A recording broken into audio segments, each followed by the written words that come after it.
Chers frères, chers sœurs, bonjour. Aujourd'hui, nous célébrons le 20e dimanche du temps ordinaire. Et le thème de notre méditation, c'est Jérémie, un prophète de malheur. Pour bien comprendre ce thème, il faut le mettre dans son contexte. Parlant de Jérémie, ses ennemis disent de lui. C'est de là que nous avons l'expression prophète de malheur. La différence entre les prophètes flatteurs et Jérémie, c'est que les uns disent le mensonge et l'autre défend la vérité. Les uns prétendent, disent des paroles humaines, tandis que l'autre dit ce qui vient de Dieu. Premier point, quel est l'arrière-fond historique de prophète de malheur? En effet, Jérémie n'est pas le premier à dire des paroles contre un peuple. Avant lui, nous avons Moïse, qui avait des oracles contre l'Égypte, dans le livre de l'Exode. Ensuite, nous avons des prophéties contre les nations, notamment Édom, dans le livre d'Obadias, d'Isaïe et de Malachie. Deuxième point, quelle est la particularité de Jérémie?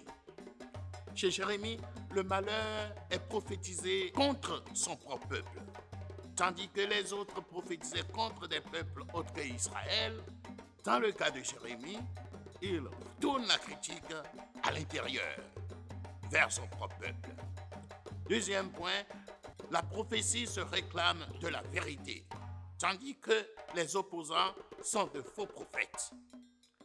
La vérité, Dieu et le bonheur sont donc du côté de Jérémie. Pourtant, parce qu'il dit cette vérité qui va à l'encontre des attentes du peuple, parce qu'il dit au peuple, si vous ne vous convertissez pas, vous périrez, on le présente comme un prophète de malheur, comme quelqu'un qui ne veut pas le bien-être d'Israël. Troisième point, quelle leçon tirer aujourd'hui de l'exemple de Jérémie?